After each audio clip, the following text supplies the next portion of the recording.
Hello, West Ham Network. It's Holly, and today we are talking about all things Callum Wilson. Let's go.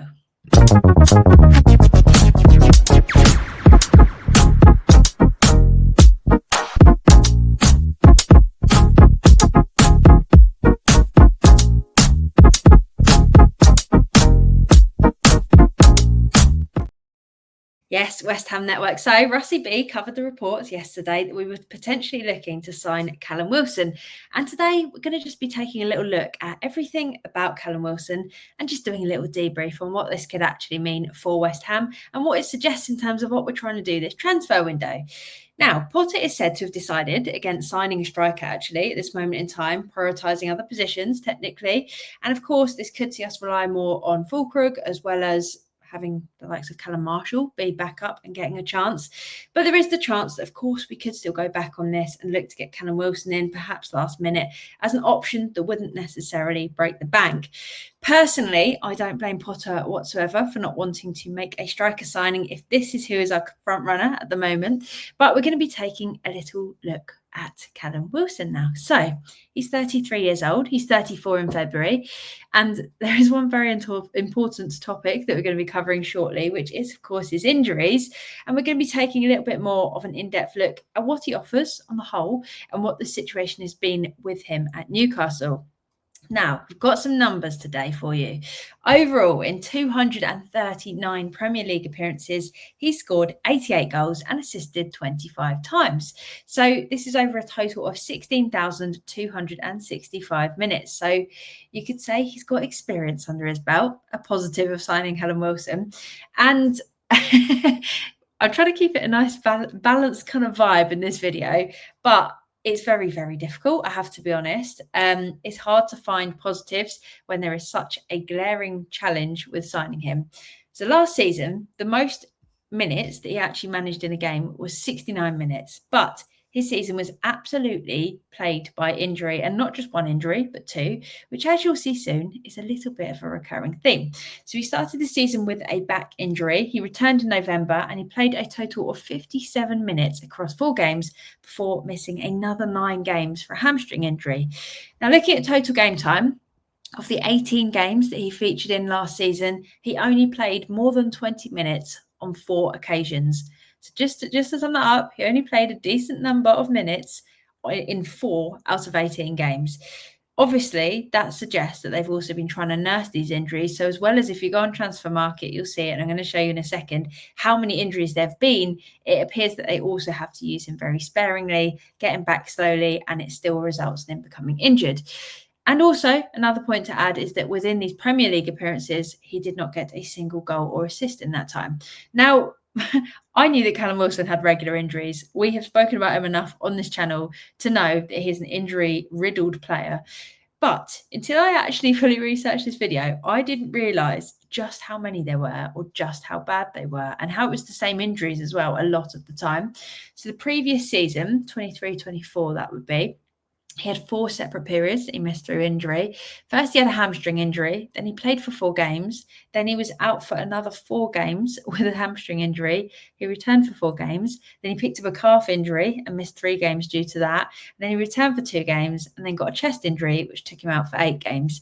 And then he played 3 more times and then he missed 2 games due to illness. So that, as a season, is horrible, isn't it? It's absolutely horrible. I'm sure it's horrible for Callum Wilson as well, but it's very, very scary to think about signing a player that has that sort of injury history, and it isn't just that one season, it's regularly. That said, though, despite him playing only 20 games in the Premier League, with a lot of those, including around 25 minutes on the pitch, may I add, he did manage to score 9 times. So that's a goal every 109 minutes. Solid effort. Quick maths. I lie. I added it up before we started. Then, going back one more season to 22-23, he scored 18 goals in 31 Premier League games. Again, with a lot of these games consisting of around 30 to 60 minutes for him. So the themes are, can score despite not having long on the pitch, but has big periods where he can't play. Again, that season, he also missed 4 games with a hamstring injury near the beginning of that season. In 21-22, missed 4 games with a hamstring injury, 16 games with a calf injury he was out for.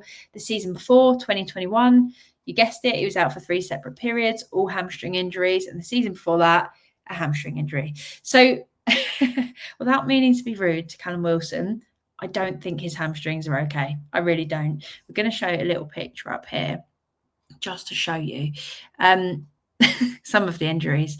His calves are a major concern. And just looking at this injury history, it's a big, big concern. We say that some players are injury prone. This is something else.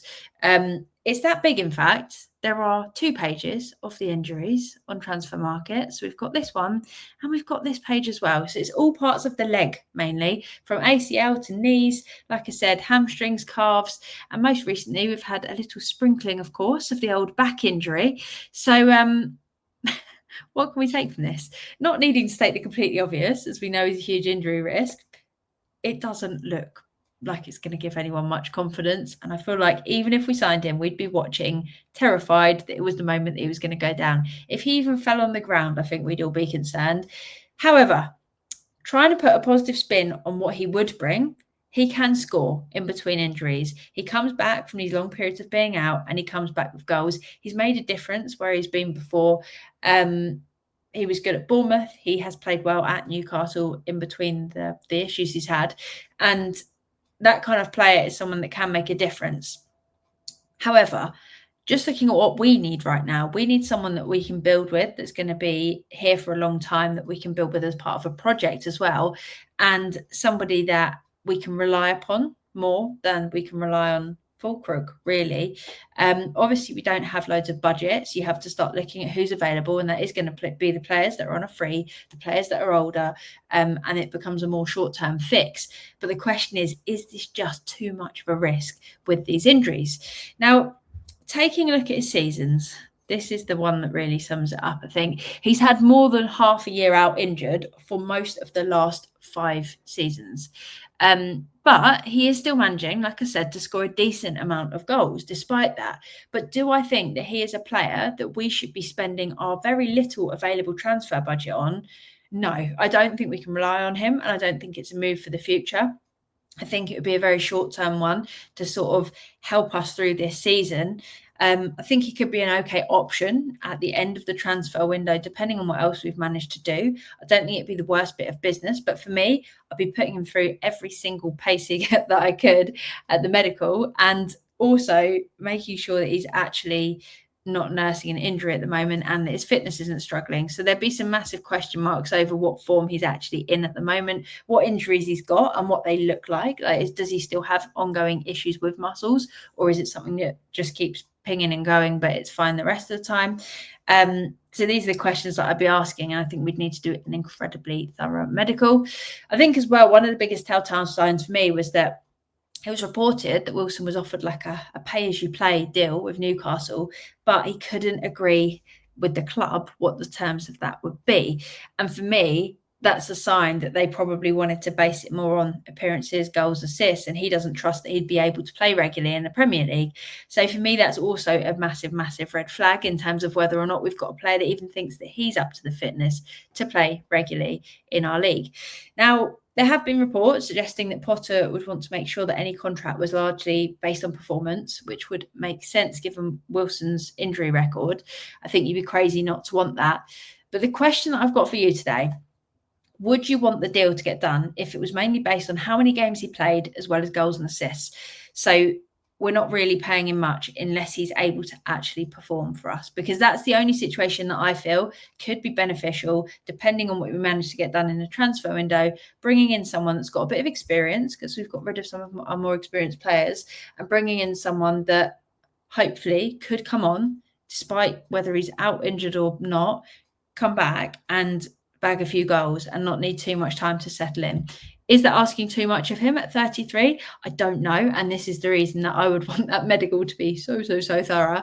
Yeah, in my opinion, he's a huge risk, which isn't something that we should be taking on right now, unless it's at a very low cost and it's done in terms that mean he has to pay and he has to play to be paid. He has to make sure he's performing and performing well to be able to get that big money.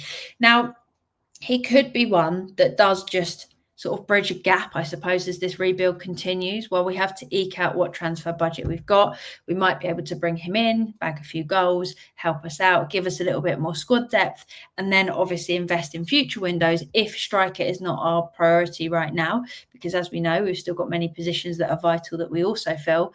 And somehow it feels we've gone about 40 years without a striker. So I break down a bit of a lifetime. But I'd expect him to get injured at some time. It would be crazy for him not to, based on the fact that I don't think I saw a single season in the last 7 years where he's not had a period out for injury. So the chances of him coming to West Ham and achieving that are probably zilch. So yeah, he could be there for the squad depth technically, but I'd also argue that this could take opportunities away from some of the hungry academy players, which I wouldn't be overly keen on either.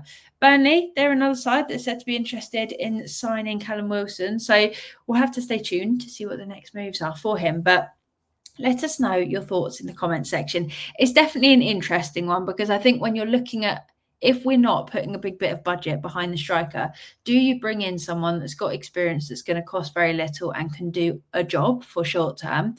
That does come with a risk like him, but obviously with the risk of the injury probably comes a reduced price. So it'll be an interesting one to see what happens. Am I excited about Callum Wilson joining? No. Do I think he could do something? Potentially, depending on how lucky we get with injuries, how well we could nurse that, and what state he's actually in at this moment in time, because we'd need him to be up to fitness and being ready to step straight into it. So big question mark. Obviously, it's one that none of us are particularly happy about, but let me know your thoughts down below in the comments. It's going to be interesting to see what happens as well, because it feels like, although we've still got a long time before the transfer window closes, we just really want to have maximum time, don't we, for that pre-season with the players that we've got in. So hopefully West Ham can get doing a little bit more business and start bringing in a few more players in these essential positions, so we're a little bit less nervous as fans. That's what we want, isn't it? So if you haven't already, please hit the thumbs up button just down below to let me know that you have appreciated the video. Drop a comment with your thoughts. I want to hear who you think we should bring in, what your thoughts are on Callum Wilson. Are there any circumstances where you would go, all right, we've brought him in? And if you haven't, I'll put my pen at you. Please subscribe. Thank you so much as always for watching. Have a brilliant, brilliant Wednesday. And until next time, that's all from me for now. Join me at 5 p.m. I'll be running through your Hammers headlines. Come on, you Irons. Irons.